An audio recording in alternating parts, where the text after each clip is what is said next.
All right. Hello, everyone. Thanks for tuning in to another episode of the Living on the B-Side podcast. Thanks for listening or watching. And as you all know, if you have listened to previous episodes, and if you haven't, I'll just cover it again. My podcast is all about life and business from a different angle, and that angle is music. Music has been a big part of my life since I was little, and it's like this red line that goes through my life, and it has helped me in so many instances, good times and bad. And I just feel like this is an angle that no one's really covered yet, and is so important though, and many people probably take it for granted as well and don't realize how significant music can be. Hence this podcast, Living on the B-Side. And every time, in every episode, I'm inviting people that I believe have some amazing stories to tell, great angles to talk about, and obviously that is all about music. So this is what this podcast is all about. And in this episode, and I'm so super excited that she said yes, is Hilde. Hello, Hilde. Welcome. Hi, Birgit. Nice to meet you here. Yeah, thanks so much for coming on. Thanks for having me. Oh God, you're so welcome. Thank you so much. Right, so Hilde. Hilde is as I said, every person I have on this podcast is amazing, but I do feel Hilde is extra amazing because she does something that I kind of dreamed of doing as a teenager, and she's made her passion basically her job and her life. So just to give you a bit of a background, and then I get Hilde to fill in any blanks that I might have missed out or are super important to mention. But Hilde is running a company, RockDream Agency, and in that company, she's looking after the International Fanclub of GOTTHARD, which is one of the best Swiss rock bands ever. I'm very biased, I have to say. And she's also looking after, I think it's merchandise and other promotional type of activities for, is it Mad Max, I think? And did I miss someone else? Correct. German band Mad Max. Mad Max, and yep. Yeah, and I also do the merchandise online and CDs for a Picture, which is the first Dutch metal band from the 80s, actually. So, and there's more to come. Yay! And we're going to touch on that a little bit later too. But yeah, I think that's sort of really in a nutshell what Hilde does. It doesn't sound like heaps, but I'll tell you one thing, that is more involved than just typing a few emails and sending some t-shirts out. Hilde's a very busy bee, and I'm sure she can tell us a little bit about what that involves shortly. But yeah, I've met Hilde through the Gotthard fan club, and ever since I got to know her backstory, I really thought I have to share this. So Hilde, maybe tell us a little bit about how you actually came to run, especially the Gotthard fan club, because that story in itself, I think, is gold. So over to you.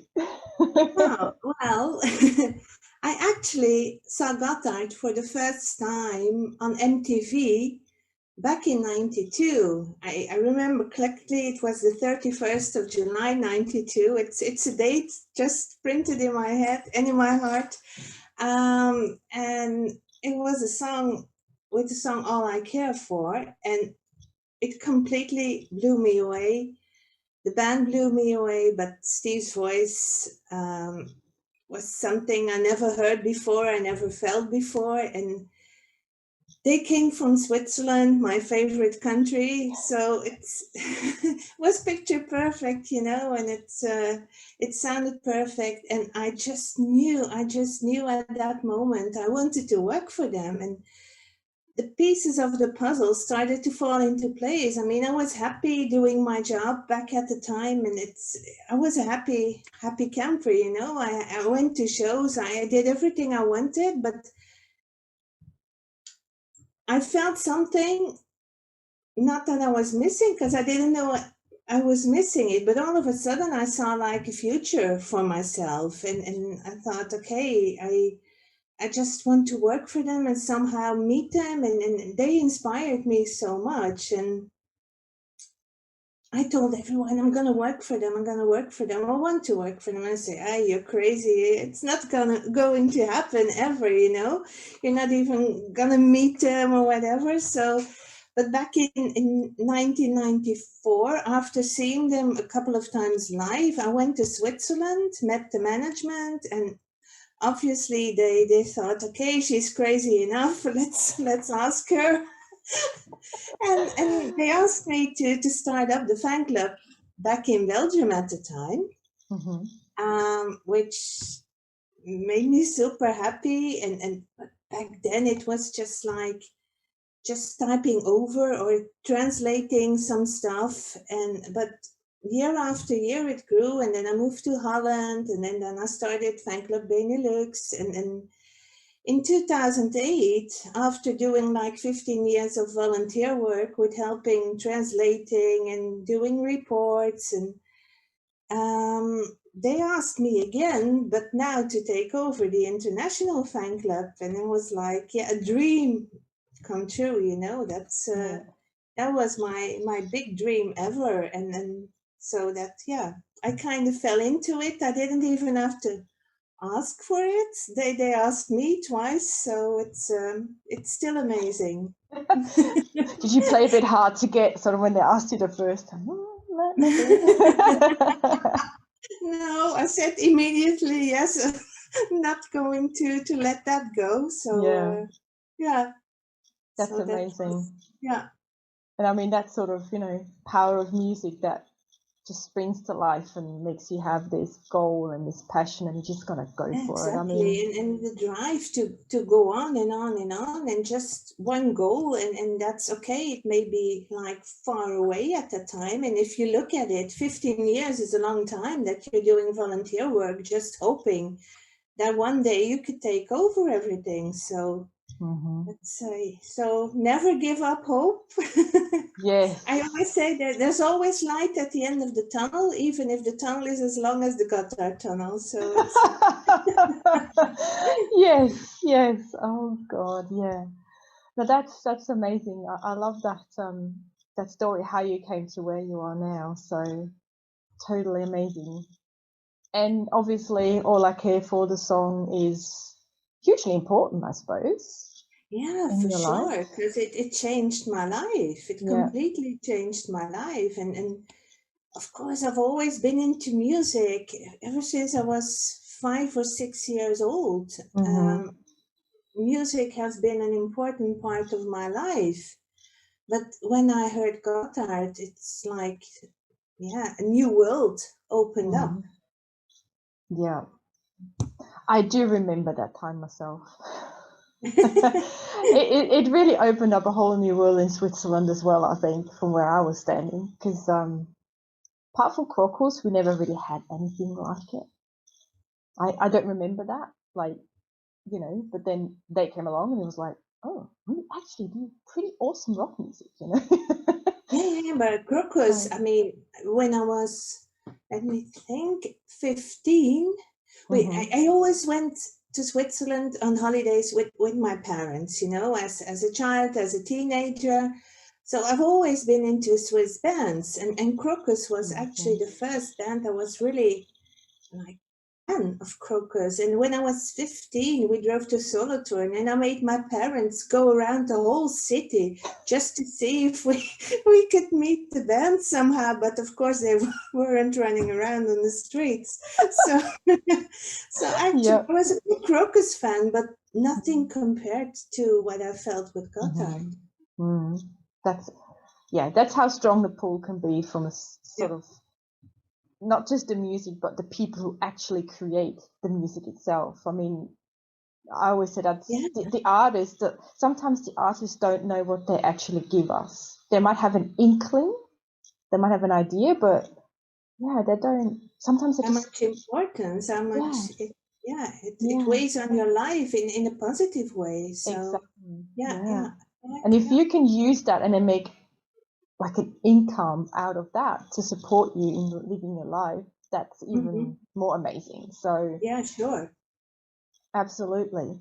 Now, obviously, it wasn't all sort of going so well. That obviously was a set point that shook everyone to the core, I think, when unfortunately Steve passed away.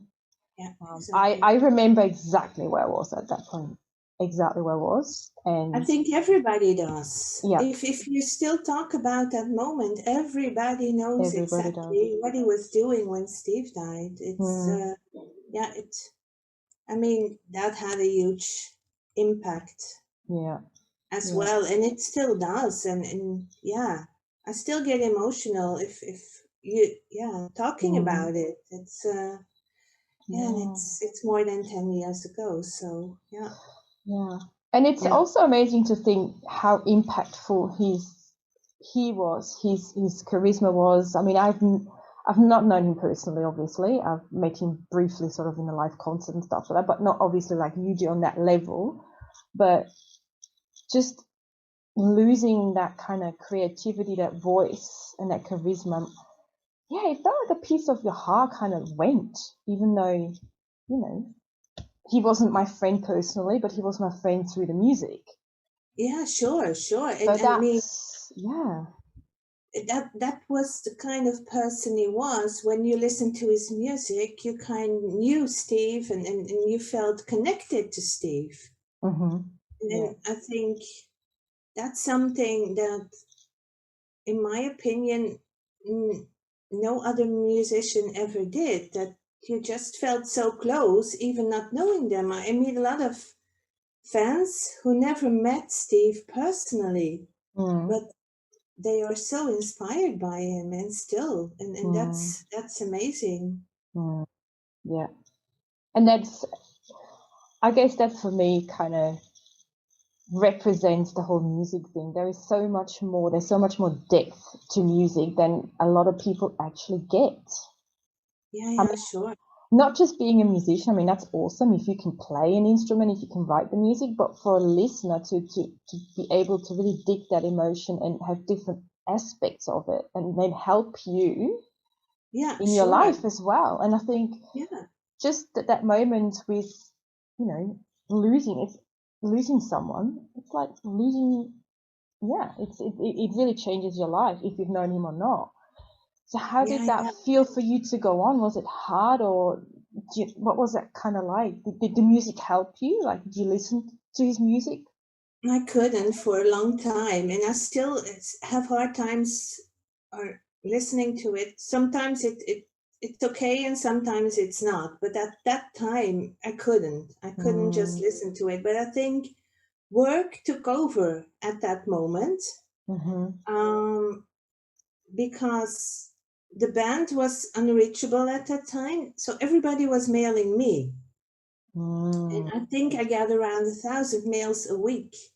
Wow. And I answered them all, because I thought, those people were fans, and not just the fans. I mean, I even had the girl who was in a video clip together with Steve mailing me because she needed to just tell about it, and just talking about it, I think, helped us all. And in the end, I think in a couple of weeks' time, we had 500 new fan club members. Although we communicated, we will go on for now, but we don't know what the band will decide. So they might be paying for something that in the end we would say, okay, it will stop.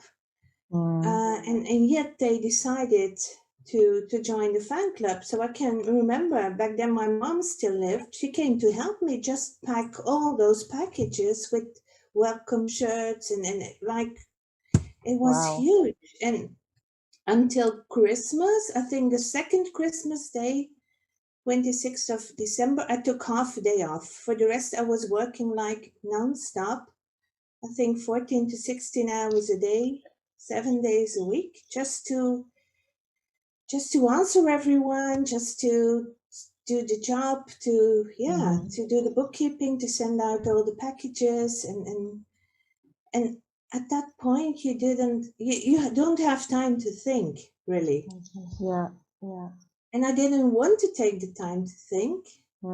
thinking that I would break down, so that's and for the longest time, I mean, I think that the first point of light that came again was when Nick came.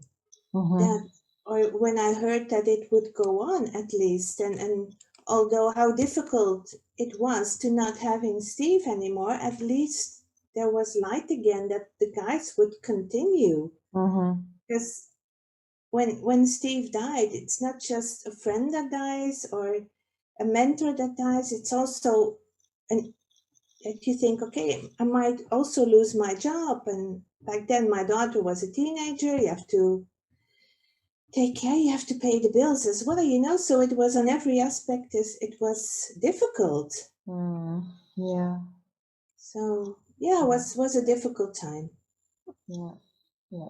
And for those of you who don't know Gotthard, you might have to go and really look them up and get a bit of the backstory so you get what we're kind of talking about here. But yeah, I mean, I think if you want to say it like this, if you have a favorite artist or a favorite band and one of those people passes away, that's probably what we're talking about here.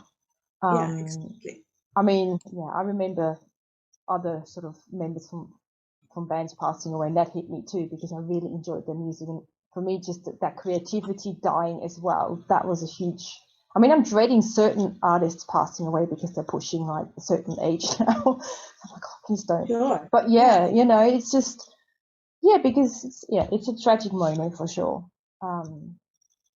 But then, as you said, we had light at the end of the tunnel. So with Nick obviously coming on board, and from where I'm sitting halfway across the world, I love what he does with the boys. It's really amazing, and I enjoy the music as much as when Steve was alive. Yeah, so for me, that's fine. It's a total different Gotthard, but it's still Gotthard. It is. So my question to you is, what was the first song you've heard with Nick, and how did that sort of make you feel, and what kind of thoughts came to your head? Like, what was that like? I actually met him already before that on Hannah's wedding, but they introduced him to me like Kirsten's boyfriend, Kirsten my colleague from the head office with Gotthard. And I thought, if Kirsten would have had a boyfriend, she would have told me. So something was off there. So I thought, he might be the new one. So, but it was "Remember It's Me," the first song, of course, that the band released, and I knew it was gonna come, and I knew it would send out the message. And the day before, I had. That we would announce, I had a show with one of the bands I did the management from back then, and I was home at 4:00. And Mark Lynn had told me, you have to be ready to Skype around 8:00. I think it was. So I was in bed at 5:00, getting up at 7 again to be ready to. And then he said, okay, I'm going to send you the song. I'm going to call you back in 5 minutes. Just say what you think about it.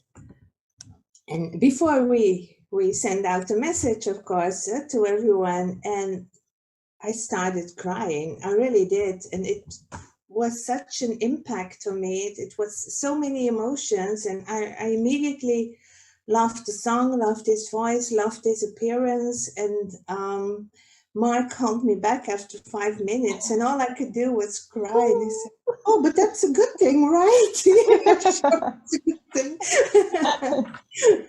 So it's that was the start of Nick, and new chapter. New chapter, Gotthard 2.0, and but still Gotthard. Yeah. I just love the fact that I always go on about this red line that sort of weaves itself through our life with music that we listen to and how involved we are, whatever we do. And also, I think sometimes fate looks like the universe looks after us. And your story is really one of the best examples of how wonderful music can be, and what it can give you, and that's why I love listening to what you share. And you know, I just think it's needed in this time, because people probably think, oh God, you know, I can't do anything, I can't reach my dreams. I kind of think that's a little bit, and You excuse me can for reach your swearing, it's dreams. BS, right? Yeah, it is. I mean, I hear so many people around me, oh, I don't like my job and I wish I was retired so I could take some time for myself and do the stuff that I love to do. If you're not happy with what you're doing, try to change it. Maybe it won't work. It won't work the first time or the second time or the third time, but if you don't try, you never get anywhere. It's if you have a dream, go for it. Start working on it next to your own job. I mean, I did it for 15 years. Every free moment went to the band, and I think, yeah, exactly. Fate takes over at some point. If the universe says, okay, you're meant to be this or that, Yeah. you get there. But don't ever. Yeah, you need to. We always say you need to believe. You need to believe in what you can do, what you can accomplish. You need to just push and push and push and keep going. And if you want something, go after it, not just sit on the couch and complain about it. It doesn't help you. It makes you negative, and you need to be in a positive mood. Yeah. And I always say, if you're not feeling it at the moment, just put a really good record on, or go on Spotify these days, I suppose, if people really know what records still are. I do. Unfortunately, that time is behind us, I think, but okay. Yeah. Anyway, go on Spotify then. Let's leave it at that. Yeah, get iTunes. So. iTunes, Spotify, wherever you listen, YouTube, whatever. But, you know, just put them on that uplifts you, and then have a day to whinge, that's fine. But then use the music to your advantage and keep going. Yeah, sure. I have negative days as well, and certainly now. And sometimes it weighs more than other times that I can't see my friends and my colleagues and my daughter. But yeah, I just put on some music, or just a day in bed with a book or something, and the next day get up again and go for it again, because it doesn't make any sense if you keep on just drowning yourself into misery, because that won't help you ever. Yeah. One thing I used to do, and I used to love doing that, and I don't know, that might just be sort of a side idea for people who have too much time on their hands, but I used to take my favorite songs, and I translated them from English into German. So I was learning English at the same time. Okay. And that's, you know, so you can listen to the song, you translate it, you learn a new language, and boom, you know, great, not time waste, but great way to spend your time. That's exactly great. I mean, you know? I used to do that in the past. I mean, and the only magazines writing about rock back in the days when I was a teenager, it was like German magazines. So yeah, you learn German just by reading it, and maybe not perfectly, but you can understand. And when I met Gotthard, I started a course in Italian just to know the basics. Okay, they come from Ticino. I need to know what they're talking about. You know, it's that's awesome. That's so cool. So, how many languages do you sort of speak at the moment? It's like Italian is basic, and French is basic, and for the I don't know, English and German.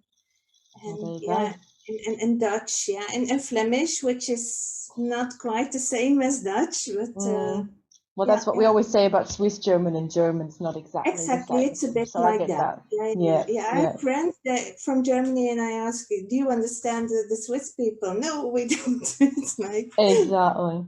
But again, if you think about it, that's the influence music had. We learned different languages. We learned, you know, we did things we probably never thought we would do, and that's again is the power of music. And sure.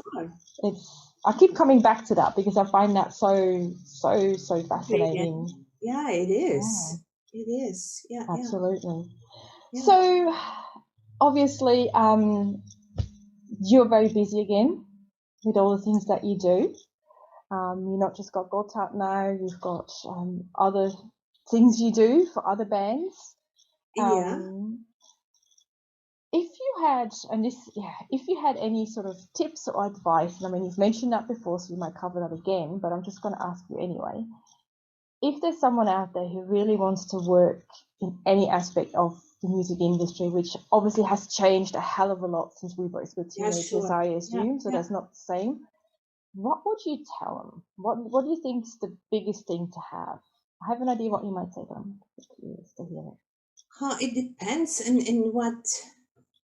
Yeah, do you want to do management? Do you want to do promotion? Do you want to do like fan club, which is also like promotion actually? Mm-hmm. It depends a bit. I mean, you need to communicate. Mm-hmm. You need to listen to people. You need to work in a team. You need to be able to talk to a lot of people and keep your mouth shut for a long while sometimes, because there's things that are discussed that we can't go public with yet sometimes. So it's either like with the fan club, you have contact with everyone. You have contact with the fans, which is great because you can talk about the music you love. You all love. You have to talk to the management, to the personal manager. You have to talk to the business people. You have to talk to the band itself. And it's like on so many levels. But I think the most thing is just if you want to do that, just go for it. Try if you can find somewhere where you can do some volunteer work and see if that fits you. And I think it's in every job the case. If you want to do something, just go out there and see if it's really something for you. And if you want to do the hours, because I think if you go into the music business, it's not a 9 to 5 job. And a lot of people see it as something really romantic. Oh, I can be with the band and I can be backstage, and which is great, of course, but you do have a job to do. And it's not that you're home maybe in the weekend. I mean, now you are, of course. Yeah. Unfortunately, but sometimes it's long hours, and you have to be ready for that. And if people in the beginning also, I had a girl from Spain, I think she was. She said, oh, okay, I want to do the fan club as well for Spain. And I said, okay, let's keep in contact. As many people as that want to spread the word, the more the better, and but then then there's so much to do, but it's just not writing texts or whatever. There's so many aspects. It's administration, it's management, and everything in between. It's promotion.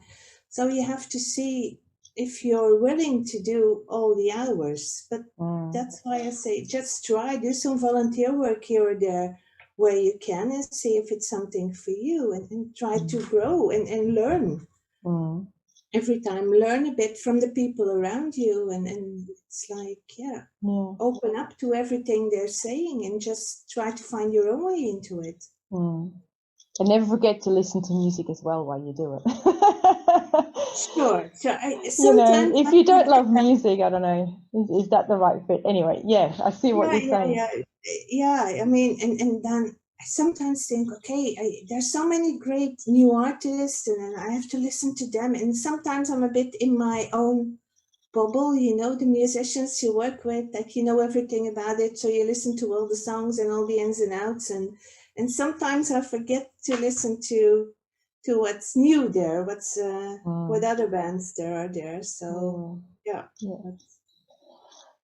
so basically try it out, see if it fits. If not, try something else, and just have a bit of sure. I that mean, passion and grit to just keep going and see what fits for you, and learn from everybody that you can learn in the business, and read articles, and not just focus on one aspect of the job, and just see. I mean, when I was I think beginning of my 20s, I had a good friend, and we said, okay, we're going to conquer the world. He was going to be the musician, and I was going to do the management and the promotion, you know, back then, those things. And so, yeah, you start, learn something about music itself, learn about the business, learn about every aspect of it, and see what fits you, and then just go on. Yeah. Yeah. And look for that light at the end of the tunnel.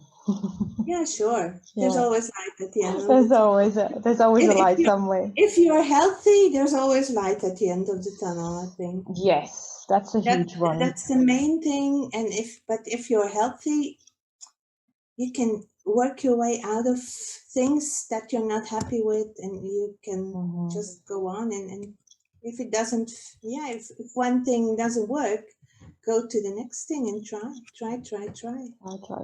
Yes. Yeah. Yes. Okay, now I always have one question I ask each guest when they come on before we just close out, and that is, if you would have to describe your life and or your business with one song, which one would that be and why? Okay, that's a song by Mad Max. That's Ladies and Gentlemen, because it's a song that actually covers, I think, my life and the business as well. That's actually the basic thing why Rock Dreams is there. I mean, Rock Dreams came first and then came Ladies and Gentlemen, or more or less at the same time, I think. They were working on that. It's a song about how you should work together, everybody in this world, to move forward, to help each other, just be social and be there for each other.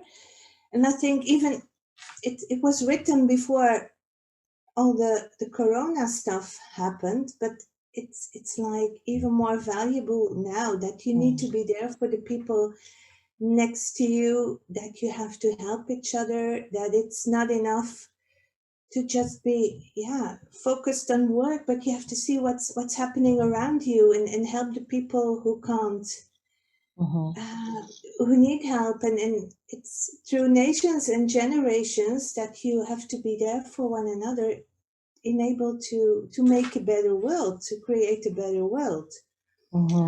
And I think I've always privately wanted to help everybody around me, and that's also the thing with Rock Dreams. Okay, it's my job and I pay my bills from it, but the main reason is to, on the one hand, work with musicians that I love, people that inspire me, but also to bring the fans to the band, to make their dreams come true. And I think that's why Ladies and Gentlemen is like, for me, the perfect song, the social song, you know, the helping song. Yeah, I love it. I did have a listen to it because I've Okay. never heard it before. And yeah, I enjoyed it. I really enjoyed it.